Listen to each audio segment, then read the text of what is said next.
What's up, and welcome back to another episode of Keeping Up with the Commanders. I'm your host, Mason Kennehan, and this week's episode is kind of a combination of a lot of things. Again, I didn't have a podcast over the last couple of weeks, so we're kind of going to recap free agency and the moves that Washington made, especially some of the more low-key ones that they did, because I went over the Laremy Tunsil trade, I went over the Javon Kinlaw signing, and the emergency pod last week, or a couple of weeks ago when free agency was happening. But now I kind of want to go over a lot of the other more low-key moves that what the Commanders made and Adam Peters made, basically signing a bunch of veteran guys to a couple 1 year or 2 year deals. So I want to look over that as well. Then we're going to move into looking at Washington's projected win total for 2025. Looking at their opponents, do I think they'll be able to go over under their projected win total? I'm going to look at that. And then wrapping things up, we're back with the weekly mock drafts for the Washington Commanders. It's a 7-round mock draft using the PFF simulator. I did this last year where I just went over a whole lot of different scenarios over the course of about a month and a half over the offseason for the Washington Commanders. So we're going to wrap things up with that before looking at what's ahead for the Commanders, Adam Peters, and also for this podcast as well over the content for the next month or so. So leading up to the NFL draft. So I'm really excited for this pod. Glad to be back in the chair. Glad to be back here. It's going to be a lot of fun. Let's just jump right into it, starting with free agency. So the Commanders, like I mentioned, I've talked about the Laremy Tunsil trade. I've talked about the Javon Kinlaw signing. You can look back at the emergency pod I did a couple weeks ago to hear my thoughts on those. But Washington has been very busy in free agency since those moves. They've lost a lot of their players. They've gained some players as well. I mean, it's been a very active free agency overall for Washington. The Commanders, I mean, you look at how they had, 25, 30 almost free agents that were hitting free agency. So it was a lot of different kind of people and moving parts within free agency this year, similar to last offseason as well. So the first one I want to talk about, Jonathan Jones, cornerback.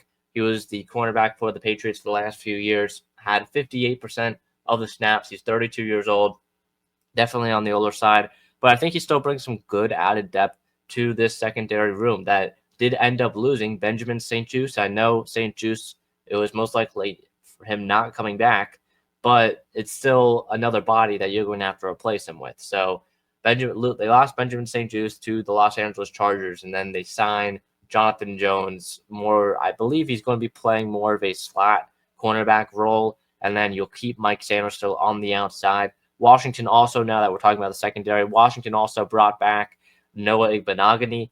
Igbenogany was someone who was one of the best pieces in that secondary last year for the Washington Commanders, one of the best slot cornerbacks, one of the best nickel cornerbacks in the league last season. So you bring him back, and now I think it's a good rotation in that secondary in terms of the inside guy between Jonathan Jones, who can play both inside and outside, but I'd probably expect him to play more inside, and Noah Igbenogany in that nickel position as well. And then on the outside, of course, you'd have Marshawn Lattimore, Mike Sanders still, and those guys. So, so that is kind of where the secondary is at for the Washington Commanders. There really haven't been that many moves, so I would expect, beyond signing Jonathan Jones at the cornerback position, I would probably expect them to add some more depth eventually. Michael Davis is still a free agent. I know he only had 12% of the snaps last season, but that was someone that definitely played a few games on the outside for the Commanders.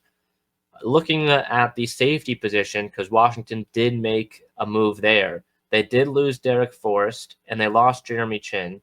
Both of those guys especially Jeremy Chin. Chin played 94% of snaps last season for the Washington Commanders, and he got about, I believe, $8 million a year from the Las Vegas Raiders on a 2 or 3 year deal. So Chin is a pretty big piece to lose. And if you look back at my free agency or offseason, kind of mock offseason for the Commanders that I did, I had them losing Jeremy Chin because I think there was a very good case or a very good chance that they would, and they did end up losing him to Las Vegas. So he's now a Las Vegas Raider, but to replace Jeremy Chin and also Derek Forrest, who went to Buffalo, Washington signed Will Harris, who was the safety for the New Orleans Saints over the last few years. He's 30 years old, played 73% of snaps for them. It was I believe, 1 or 2 year deal, $4 million average per year. So I believe it was 1 year deal. But Will Harris is now coming in to replace a guy like Jeremy Chin, which it'll be interesting to see what happens, because Harris, in my opinion, is not someone up to the caliber of what Jeremy Chin did last season.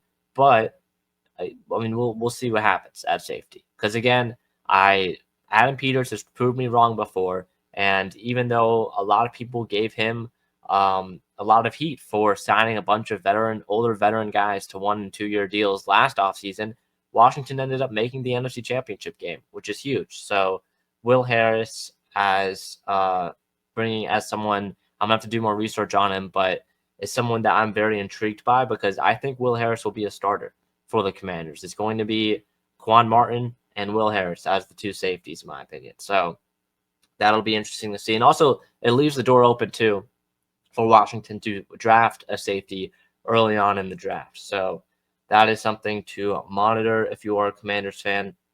Some other moves. We'll keep on going with the new additions. Eddie Goldman as a defensive tackle, brought in from the Falcons. Goldman played only 29% of snaps for Atlanta last season. He's 31 years old. Not sure if he's going to make the final roster, but again, I think he only has 300,000. Yeah, only 315,000 guaranteed for Goldman. So he's someone that I think could potentially be fighting for a roster spot in training camp, but we'll have to wait and see there. And then another defensive lineman, Jacob Martin, is someone I'm actually intrigued by. Martin is 30 years old as well, but coming from Chicago, I think Martin could definitely be a key rotational player at the edge rusher position. So you now go into 2025 with Jacob Martin at the edge rusher position. You lost Dante Fowler.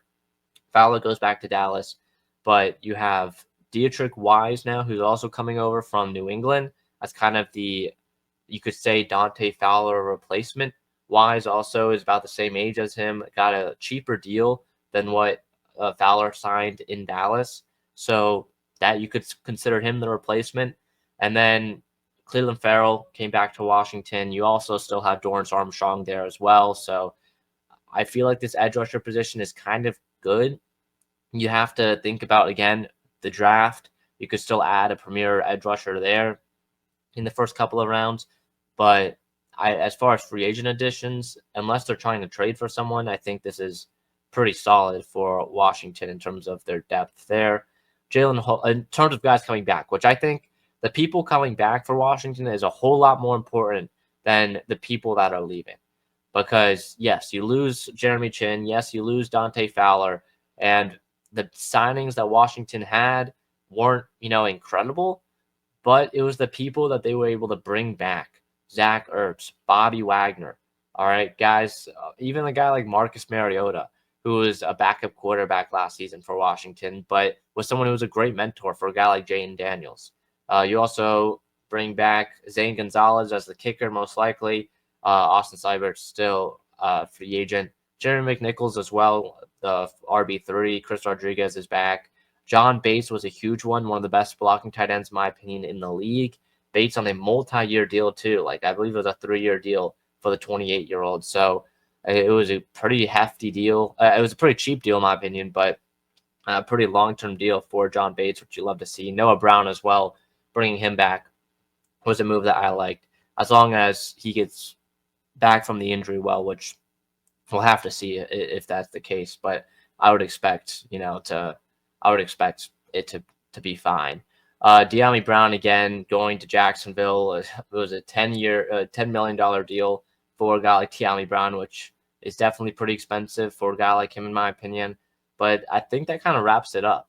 The big additions being Tunsil and Deebo Samuel, of course. Washington releasing Jonathan Allen, and Jonathan Allen goes and signs with Minnesota. That was something that was kind of, you release Jonathan Allen, you're not going to bring him back. So that one was kind of obvious. Trustway is back as well for Washington.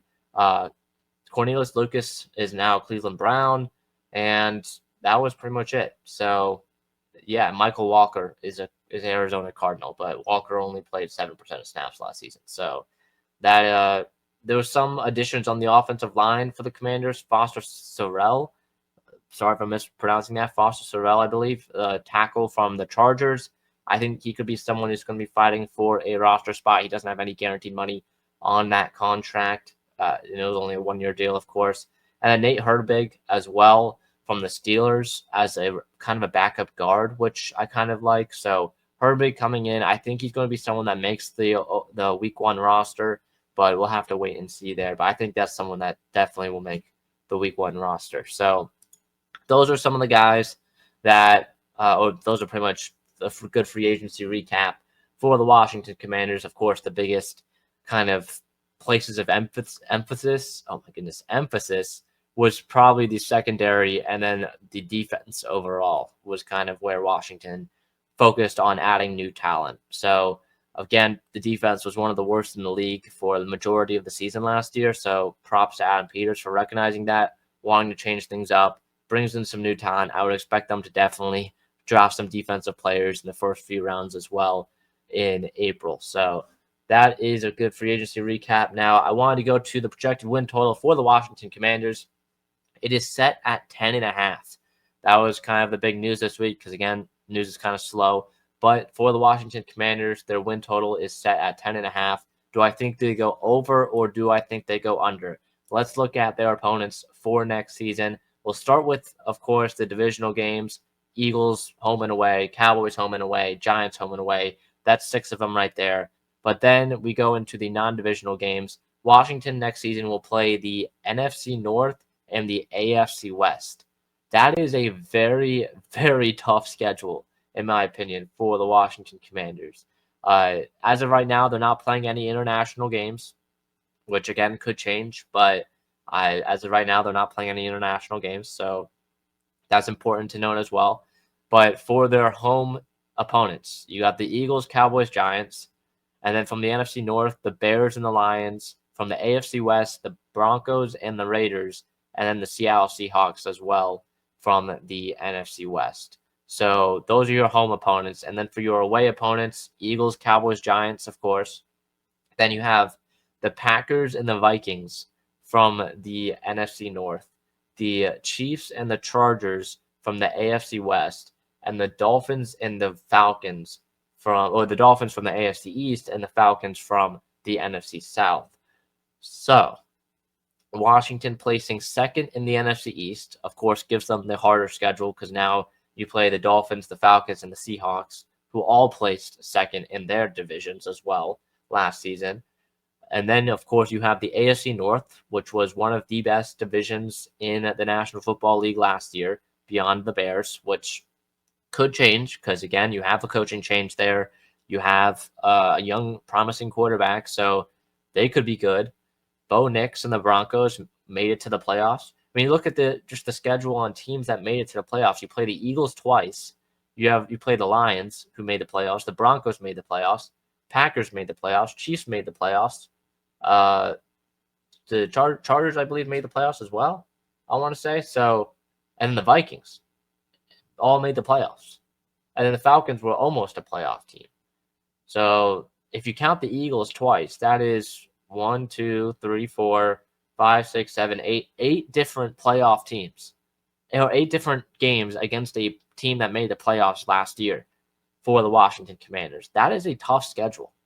And you look at, not only will they have to play some of these tough teams, but the travel that Washington will have to face, because the Commanders last season, not only did they have a very favorable schedule, they did not travel a lot.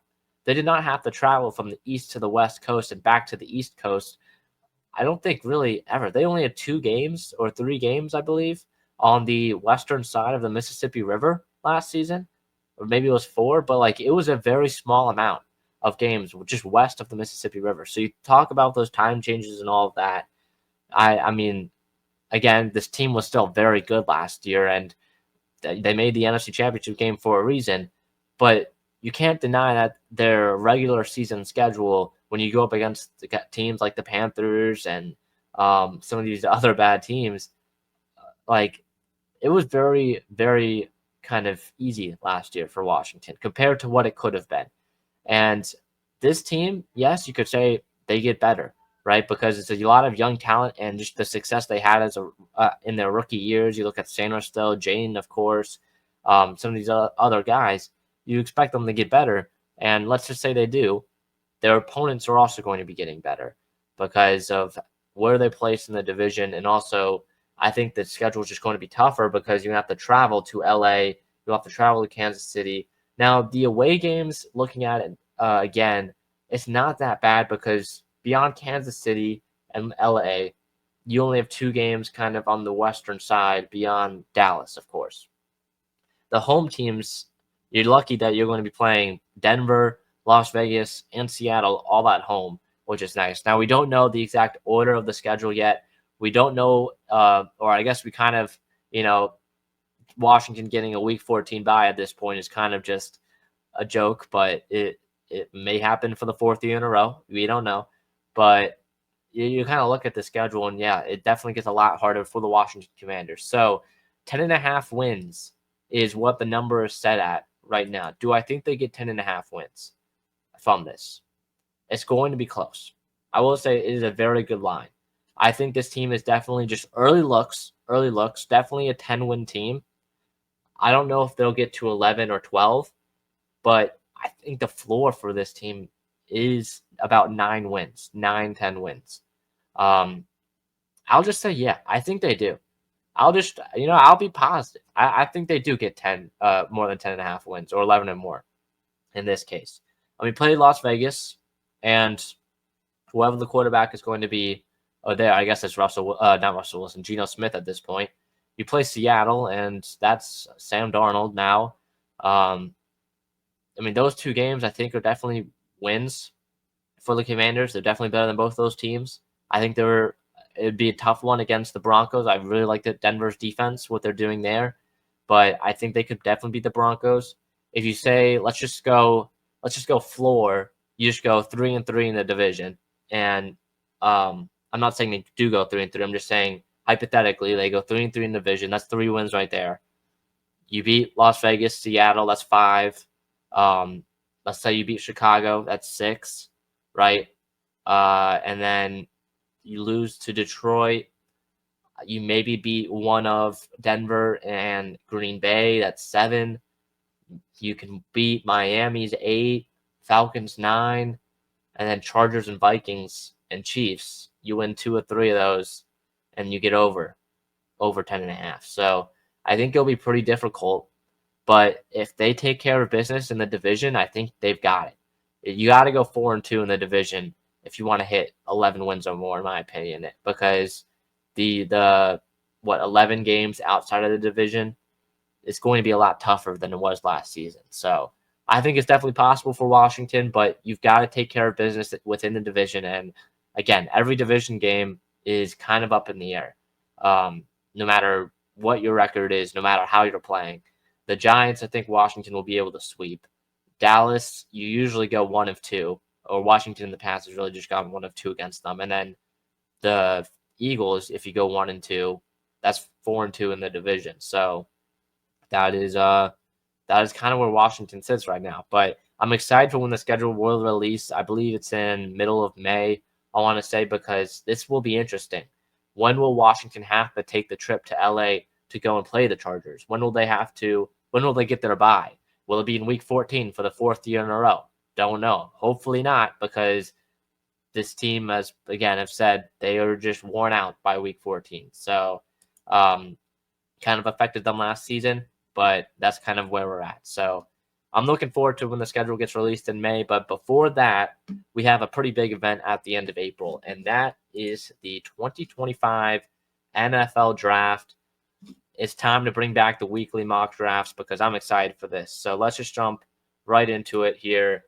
We're in the PFF mock draft simulator. We're going with the Commanders, pick number 29, 7 rounds. Let's go. We've got the Titans, of course, on the board first. We'll go to Washington's pick. I guess I stopped by 1, but Washington's pick here at 29. Ooh, that one hurts from Detroit right there.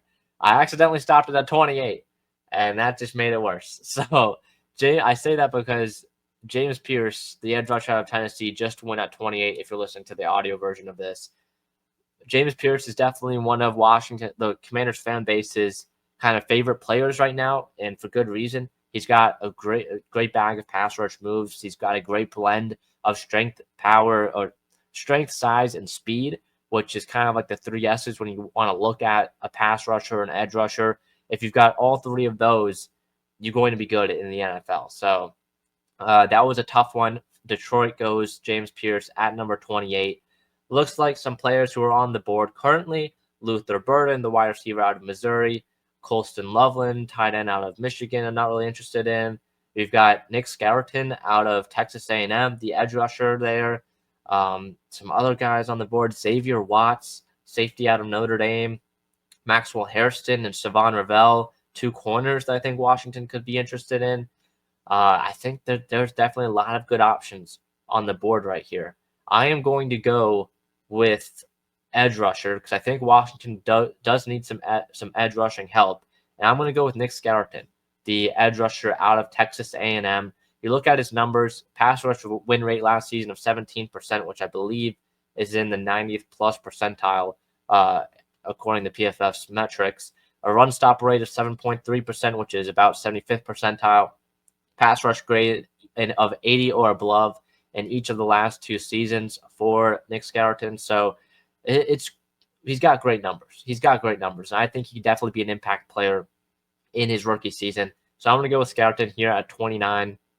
Let's go down to 61 for Washington now.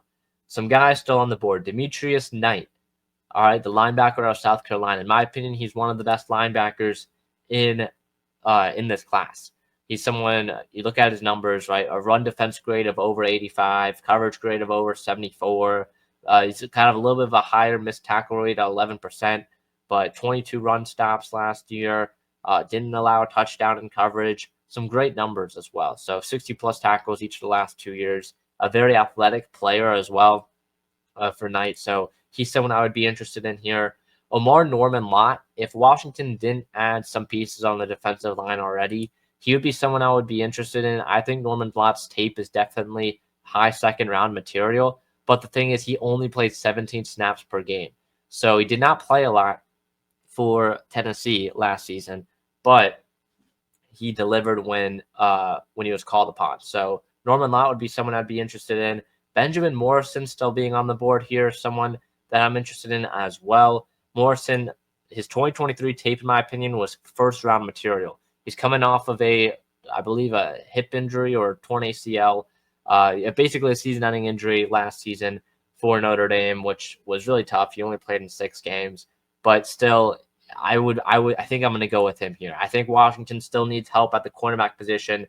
Benjamin Morrison is someone who I think could be a cornerback one in the NFL and matches Washington's scheme and what they want to do very well in the secondary. So I'm going to go with Benjamin Morrison here at pick number 61.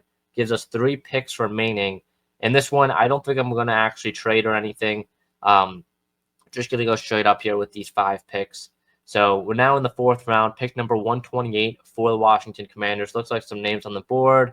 Some quarterbacks are on the board. Jack Kaiser from Notre Dame, if we want to go back to the Notre Dame route. Kaiser, by the way, I was very impressed with him at the Senior Bowl. I think this could maybe be the pick here. Linebacker, I know you've got Frankie Louvu, Bobby Wagner, but I would expect Wagner to not be on this team in 2026. So you kind of want to plan ahead. I know you have Jordan McGee in there as well, but just having those 3 guys, I would not be surprised if they go linebacker at some point in this draft just to get some more depth there for Washington. Let's go ahead and look at the wide receiver position, what's happening here. Kyle Williams. Kyle Williams is someone that I know a lot of Washington fans love. Josh Taylor especially. This is his guy. We watched him at the Senior Bowl. He was kind of one of the only receivers not running, like TikTok routes, as they call it, or TikTok releases. He had one play where he was running a fade route, and he took 10 steps at the line of scrimmage. He was going up against Azure Thomas at that time. But Kyle Williams is someone that I love. You look at his grade versus man coverage, 89.81 against man coverage last season. That is amazing. 21 missed tackles force. All right, yards after catch, 8.4, which was 15th in the country. He's a great screen receiver as well, which you lose De'Ami Brown to Jacksonville. Kyle Williams could be that De'Ami Brown replacement. He was 11th last season in screen yards at over 230. So here in the 4th round, I am going to go with Kyle Williams, the wide receiver out of Washington State. That leaves us with 2 picks left, 205 and 245. Both of them, I believe, are in the 7th round. Oh, sorry, 205 is in the 6th round. But it looks like here in the 6th round, we've got some quarterbacks again. Jay Higgins, maybe out of Iowa, could be a linebacker looking into. It's not really a lot of guys that I'm, in love with here in the 6th round. We already got a receiver, so I don't really want to double up there. Maybe we'll go with a guy like Miles Frazier out of LSU. We get some offensive lineman depth. Frazier was another guy who was at the Senior Bowl, and we know how much Adam Peters loves guys who test well and are at the Senior Bowl. Frazier is someone who did that. A pass block grade last season of 88.0. He played right guard and played a little bit of right tackle as well. He had over 800 snaps last season at right guard. You bring in Nate Herbig to be kind of that backup guard, but Frazier could be someone who could also be a developmental guy. He's got great size. I believe, 6'5", 325 pounds. Redshirt senior from Camden, New Jersey, actually. So near where I'm kind of at right now. But Frazier is someone who I would be very interested in, especially a guy in the 6th round. I think I'm going to go Miles Frazier here with pick number 205 for the Commanders. That leaves us with pick number 245, the final one. Let's see here. We've got Fentrell Cypress out of Florida State is someone that I kind of like. Johnny Walker out of Missouri is someone as well. A lot of quarterbacks. We haven't gotten running back yet, and that is something that could be interesting. I don't really like Donovan Edwards. Woody Marks is someone who could be interesting. Rocket Sanders. I don't really like any of the running backs on the board right now. Maybe Woody Marks, but he doesn't really have that speed that I kind of like. He's 24 years old. And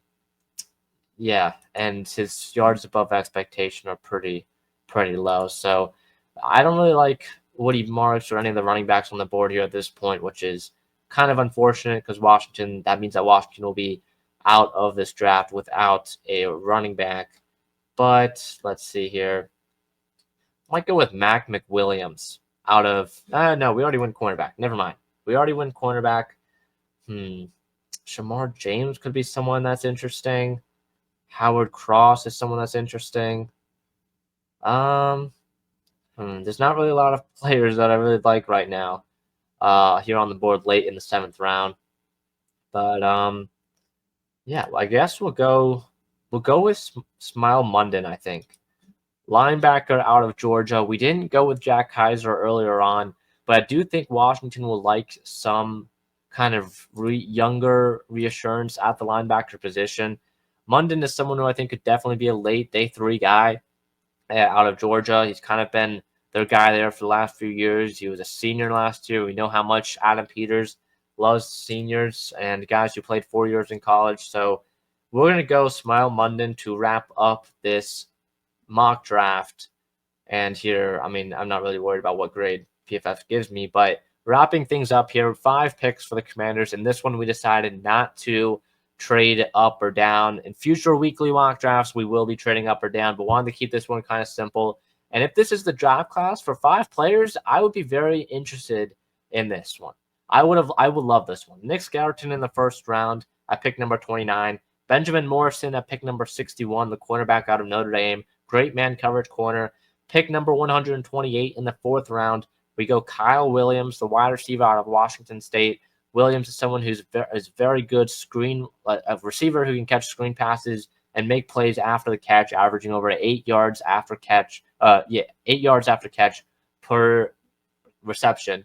And then in the 6th round, we go Miles Frazier, kind of a developmental offensive lineman to give us some younger depth at the position on the interior. And then Smile Munden, a linebacker out of Georgia in the 7th round, pretty athletic guy who also was at the Senior Bowl. So, you look at this class, 4 of 5 of these guys were at the Senior Bowl, which we know how much Washington and Adam Peters love drafting guys who are in Mobile. So I think this is a very realistic class for the Washington Commanders in this scenario. So this is kind of what I'm at. And I think this is a really solid class. So let's go back to and kind of look at what's ahead now for the Washington Commanders and this podcast. So, Washington, of course, the draft 4 weeks away. We were a month away. And, I was last couple of weeks, didn't have a podcast out.